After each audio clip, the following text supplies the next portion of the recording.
어떤 사람이 약 한 달 정도 가족들이 먼 여행을 떠나야 할 상황이 생겼습니다. 그래서 아는 지인에게 집을 봐달라고 부탁을 하고 떠났습니다. 그런데 한 달이 지나서 집에 돌아와 보니까 집이 완전히 바뀌어 있는 겁니다. 집을 보라고 맡겨놨던 그 사람이 실내 장식을 다 바꿔버렸습니다. 하얀색 벽지를 분홍색 벽지로 다 바꿨고요. 바닥도 새롭게 다 리모델링을 했습니다. 그리고 집안 곳곳에 있는 가구도 현대식 가구로 다 바꾸어 놓았습니다. 그것을 본 주인이 어이가 없었습니다. 그래서 집 보던 사람에게 물어봅니다. 아니, 왜 이 모든 것들을 바꿨습니까? 그랬더니 그 사람이 대답하기를, 제가 이 집에 들어와서 보니까 제 취향과 달라서 이 모든 것들을 다 바꿨습니다 라고 이야기를 합니다. 그러자 주인이 이야기를 하지요. 하지만 이 집은 당신의 집이 아니라 내 집인데, 아니 내가 집을 봐달라고 했지 집을 바꿔달라고 했습니까? 이렇게 언짢은 마음을 전했습니다. 여러분, 만약에 누군가에게 집을 맡겼는데 자기 취향에 안 맞는다고 바꾸어 놓는다면 다음에 그 사람에게 절대로 집을 맡기지 않을 거예요. 또 이런 경우도 있습니다. 집을 봐달라고 하고 어디를 갔다 왔는데 갔다 오니까 집이 엉망진창입니다. 밥을 먹고 접시를 씻지 않았습니다. 잠을 자고 침대도 정리해 놓지 않았습니다. 그저 집 구석구석이 쓰레기로 널브러져 있습니다. 그래서 아니 왜 이렇게 집을 엉망으로 관리하셨어요? 이렇게 물으니까 그 사람이 한다는 말이, 저는 저희 집에서도 이렇게 살아요. 저는 항상 어질러 놓는 게 제 삶이기 때문에 어쩔 수 없습니다. 이렇게 대답을 했다라는 거예요. 앞에서 말한 사람과 두 번째 말한 사람은요, 둘 다 똑같은 실수를 범한 사람입니다.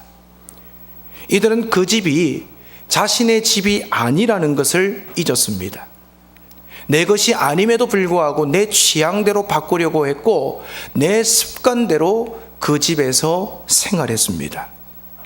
그런데 여러분, 혹시 저와 여러분들도 이런 실수를 하고 있지는 않으십니까? 성경에 보면 너희의 몸은 너희의 것이 아니라 하나님의 것이다 라고 말씀합니다.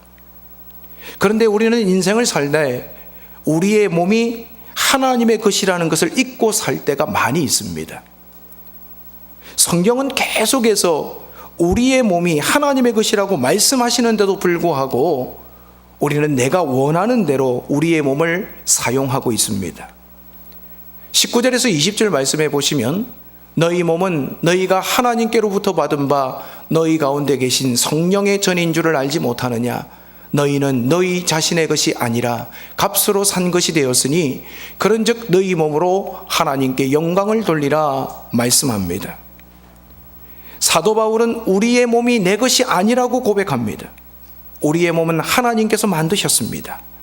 예수 그리스도께서 핏값으로 사셨습니다.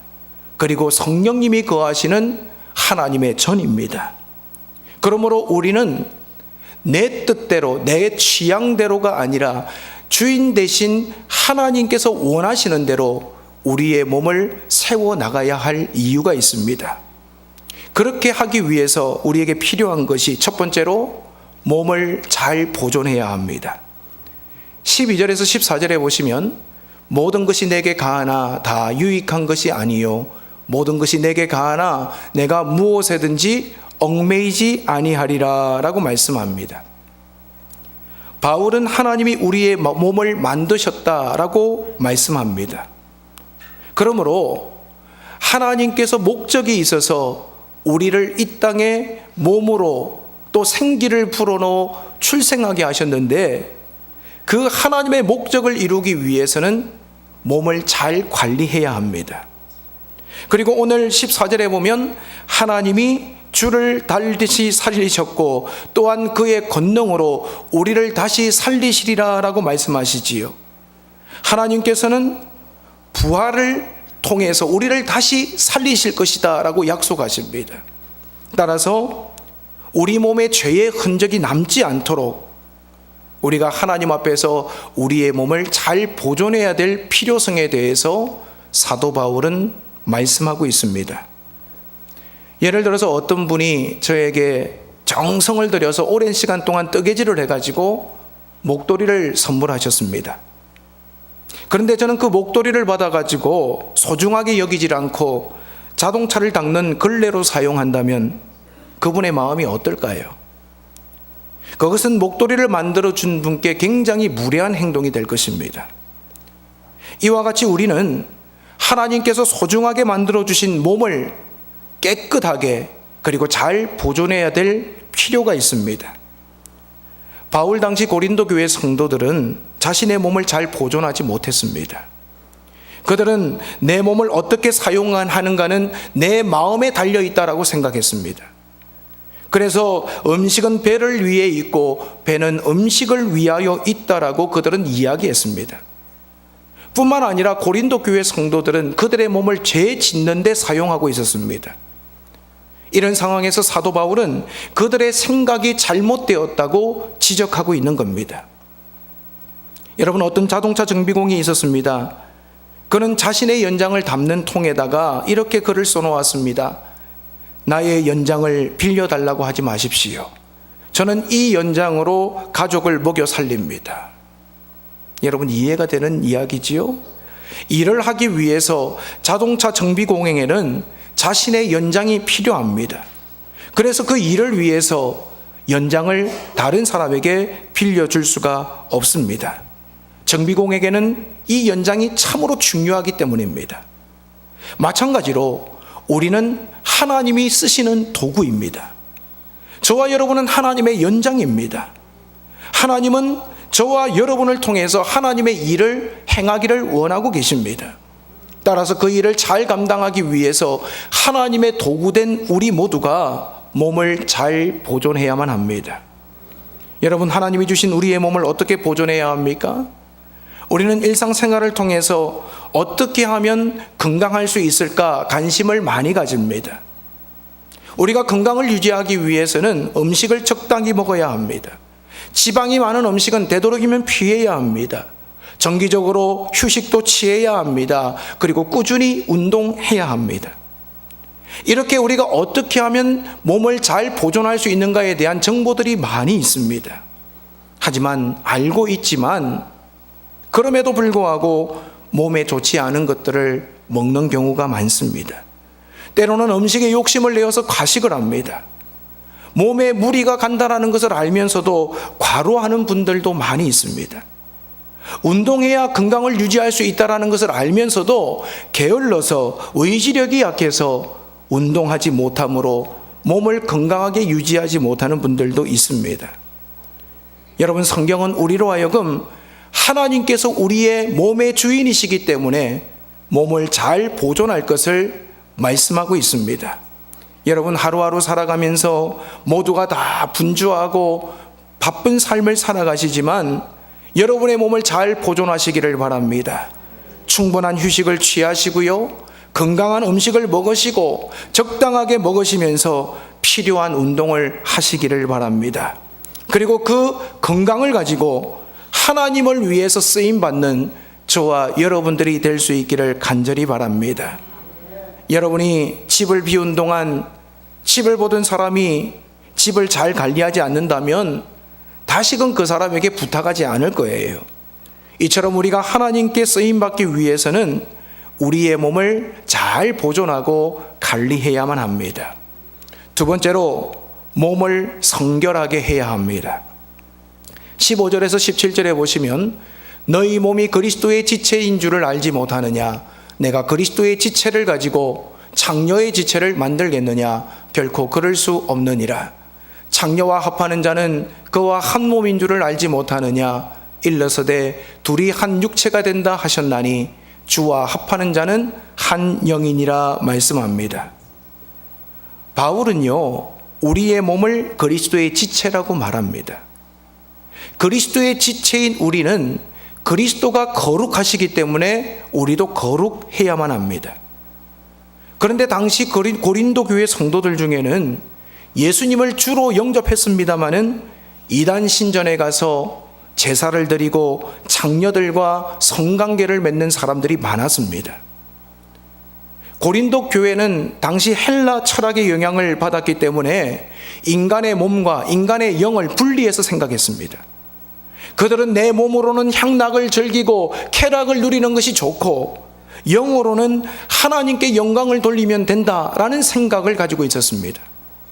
그래서 토요일에는 술집을 드나들고 장려촌을 드나들면서 온몸으로 죄를 범했습니다. 그리고 주일에는 영으로 예배드리면서 하나님께 영광 돌리면 된다라고 생각했습니다. 하지만 사도 바울은 그들의 행위가, 그들의 생각이 잘못되었다고 지적합니다. 우리의 몸과 영을 구분해서 생각해서는 안 된다고 말하고 있습니다. 우리의 몸이 하나님의 것이라면 우리의 영도 다 하나님의 것이라고 사도 바울은 권면하고 있습니다. 사랑하는 여러분, 우리의 몸이 귀한 것처럼 우리의 영도 귀한 것임을 우리는 깨달아야 합니다. 몸을 통해서도 잘 보존해서 하나님 쓰시고자 할 때 쓰임 받는 것, 이것도 중요합니다. 뿐만 아니라 우리의 영혼도 잘 관리해서 깨끗하고 거룩하게 세워지는 것도 참으로 중요한 일임을 우리 모두가 깨달을 수 있기를 바랍니다. 예수님은 그의 피로 우리를 사셨습니다. 그래서 이제 우리는 우리의 것이 아닙니다. 예수님은 우리 죄를 위해서 죄값을 지불하시고 죽으셨습니다. 그 일로 인해서 우리의 과거와 현재와 미래의 모든 죄값들을 다 지불하셨어요. 따라서 우리는 우리로 하여금 모든 죄의 대가를 치르신 예수 그리스도의 은혜로 인하여 하나님 앞에서 정결하게 거룩하게 살고자 끊임없이 노력해야만 합니다.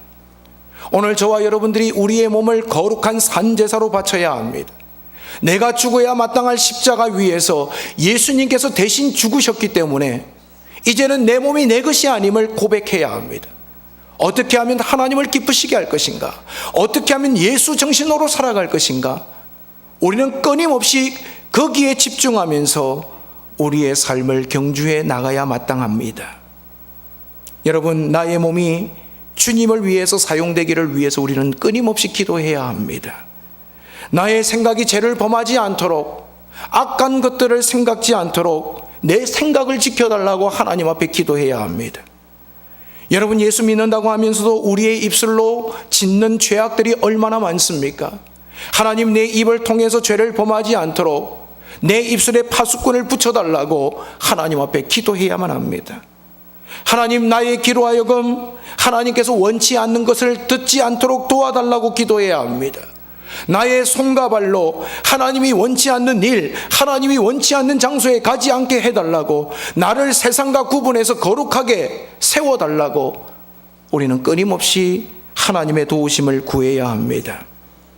여러분, 우리가 이렇게 노력하고 애를 쓰지 않으면 예수 안에 있다고 생각할 수 있지만 우리는 세상으로부터 오염되어지게 됩니다. 오늘 예수 믿는 사람들이 많이 있습니다. 그럼에도 불구하고 예수 믿는 사람은 세상을 변화시켜야 될 책임과 의무가 있음에도 오늘날 교회는 세상을 닮아가고 있습니다. 초대교회는 이 세상을 뒤집어 엎었습니다. 소수의 무리로 예수 그리스도 운동을 일으키면서 그 땅을 성령의 땅, 하나님의 땅으로 확장시켜 나갔습니다. 그런데 오늘 이 복음의 능력을 잃어버리고 우리는 믿음의 사람들임에도 불구하고 세상의 영향을 받으면서 세속화되어 가고 있는 것이 오늘 한국 교회의 현실이 되어버렸습니다. 사랑하는 여러분, 오늘 우리가 거룩하게 살아가기 위하여, 성결하게 살아가기 위하여 여러분, 우리가 하나님 앞에 집중하는 은혜가 있기를 간절히 바랍니다. 오늘 18절 말씀에 보면 음행을 피하라. 사람이 범하는 죄마다 몸 밖에 있거니와 음행하는 자는 자기 몸에 죄를 범하느니라 라고 말씀합니다. 특별히 고린도 교회 성도들이 신전에 가서 제사를 드리기 전에 이 신전에 있는 장녀들과 성적인 결합을 했습니다. 그래서 사도 바울은 고린도 교회 성도들을 향해서 성적인 죄를 피해라 라고 말씀합니다. 몸과 영혼이 따로 있는 것이 아니라 음행하는 자는 그 음행하는 자들과 영이 하나가 되어버리기 때문에 거룩해질 수 없다라는 거예요. 따라서 하나님만을 바라보면서 하나님 닮아가기 위해서는 성적인 죄, 음행에서 떠나야 될 것을 지적하고 있습니다. 사랑하는 성도 여러분, 오늘 우리는 우리의 몸도 잘 관리해야 되지만 우리의 영혼도 잘 관리해야 됩니다. 예수 믿으면서도 오늘 우리가 혹 음행을 행하고 있다면, 어떤 사람들과의 만남 속에서 음담패설을 자연스럽게 말하고 있다면, 오늘 우리의 몸과 우리의 언행심사가 하나님 앞에서 거룩해질 수 있도록 나 자신을 제어하고 절제하는 귀한 역사가 있기를 바랍니다. 왜냐하면 우리는 내 몸이 아니라 예수 그리스도의 거룩한 피값으로 사신 몸이기 때문입니다. 그래서 성결해야 된다는 거예요. 마지막으로 몸을 하나님의 영광을 위해 사용해야 합니다. 19절에서 20절 말씀해 보면, 너희 몸은 너희가 하나님께로부터 받은 바 너희 가운데 계신 성령의 전인 줄을 알지 못하느냐. 너희는 너희 자신의 것이 아니라 값으로 산 것이 되었으니 그런즉 너희 몸으로 하나님께 영광을 돌리라 라고 말씀합니다. 성부 하나님이 우리의 몸을 만드셨습니다. 성자 하나님이 우리의 몸을 구원하셨습니다. 그리고 그의 지체가 되게 하셨어요. 그리고 성령 하나님은 우리 안에 거하십니다. 또한 우리로 하나님의 영이 거하는 성전이 되게 하셨습니다. 따라서 성부, 성자, 성령님은 우리의 몸을 어떻게 사용해야 하는가를 우리에게 보여주십니다. 여러분의 몸은 여러분의 것이 아닙니다. 오늘 우리가 이 땅에서 생명이 끊어지는 그날까지 나의 몸이 누구의 것인가를 매 순간마다 기억하면서 살아야 합니다. 그리고 내 안에 누가 거하고 계신가를 우리는 항상 집중하면서 우리의 삶을 경주해야 합니다. 여러분들, 저는 가끔씩 차를 운전하고 교회로 나가다 보면 예쁜 집들을 볼 때가 있습니다. 그냥 아담한 대지에다가 그림과 같은 집을 지어놓고 잔디밭에 울타리를 쳐놓고 아름다운 꽃들로 장식한 집들을 볼 때마다 참 좋아 보입니다. 저 집에는 누가 살고 있을까? 참 행복해 보입니다. 여러분, 우리도 우리를 보는 사람들에게 이런 영향을 줄 수 있으면 참 좋겠습니다. 저분을 보니까 저분의 삶이 왜 이렇게도 나와는 다르지? 왜 저렇게 멋지고 아름답게 살아가고 있지? 많은 세상 사람들이 예수 믿는 저와 여러분을 바라볼 때마다 이와 같은 감탄과 이와 같은 존경이 나타났으면 좋겠습니다. 여러분, 제가 캐나다에 있을 때 한 집이 시장에 나왔어요. 팻말이 붙었는데 for sale이라고 붙어 있어요. 집을 매매합니다 라는 편말이 붙여져 있었습니다. 그런데 집 앞에는 잡초가 수북하게 자라고 있었습니다. 마당에는 쓰레기들이 나뒹굴고 있습니다. 페인트 칠을 오래 하지 않아 가지고요, 집 외관이 너덜너덜거립니다. 저는 그 집을 보면서 누가 저런 집을 사겠나 라는 생각이 들었습니다. 그런데 한 달 정도 뒤에 그 앞을 지나가는데 집 매매합니다라는 편말이 없어졌어요. 그리고는 집이 바뀌는 거예요. 쓰레기가 없어졌습니다. 잡초가 다 사라졌습니다.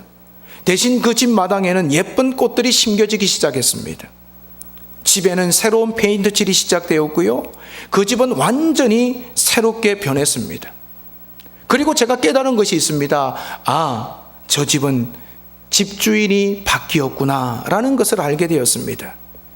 여러분, 이것이 바로 믿지 않는 사람들에게 우리가 보여줘야 할 삶의 모습이라는 거예요. 과거에는 우리에게 쓰레기와 같은 죄들이 많이 있었습니다. 하지만 예수님께서 우리를 핏값으로 사셨습니다. 그리고 내 안에 성령님께서 들어오셨습니다. 그래서 이제 우리는 변화된 삶을 살아야 합니다. 많은 사람들에게 아름다운 영향력을 발휘하는 삶을 살아야 합니다. 왜 그렇죠? 주인이 바뀌었기 때문입니다. 따라서 우리가 주인이 원하시는 대로 우리의 몸을 하나님의 영광을 위해서 사용해야 될 줄로 믿습니다. 여러분들은 물을 마실 때 어떤 컵을 사용하십니까? 집에 아무리 많은 종류의 컵이 있어도 저는 깨끗한 컵을 사용합니다. 아무리 비싼 컵이라도 깨끗하지 않으면 그 컵을 사용하지 않을 것입니다. 이와 같이 하나님은 깨끗하게 준비된 사람을 사용하십니다. 그래서 우리는 우리의 몸을 잘 관리해야 합니다. 성결하게 해야 합니다. 하나님의 영광을 위해서 사용하기를 힘써야 합니다. 오늘 저와 여러분의 주인은 내가 아니라 하나님이심을 잊지 말아야 합니다. 혹 지금까지 여러분들 이것은 내 몸이다 생각하시면서 나의 몸과 영과 혼으로 내가 하고 싶은 것들만을 위해서 살아오시지는 않으셨습니까? 오늘 이 시간 이 말씀을 들으므로 여러분의 주인이 하나님으로 바뀌는 역사가 나타날 줄로 믿습니다. 그래서 우리의 몸을 잘 관리하고 성결케 하시기를 바랍니다. 그리고 하나님의 영광을 위해서 일평생 많은 사람들 앞에 복된 영향력을 발휘하며 살아가는 저와 여러분이 되시기를 주님의 이름으로 축원을 드립니다.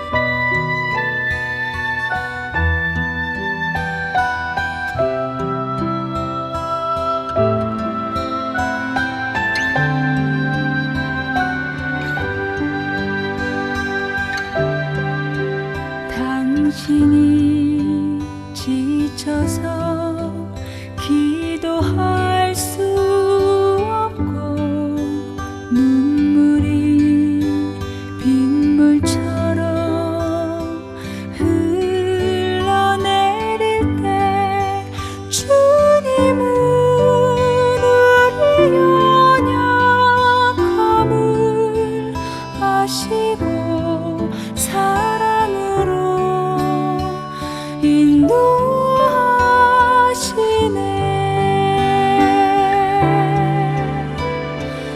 누군가 널 위하여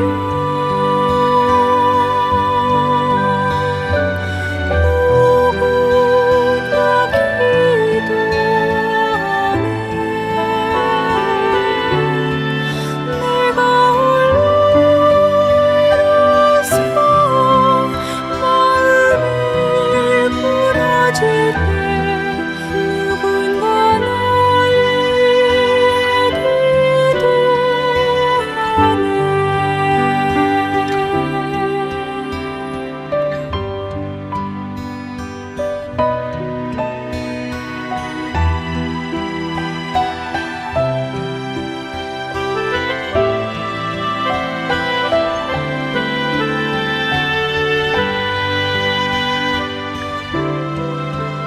당신이 외로이 홀로 남았을 때 당신은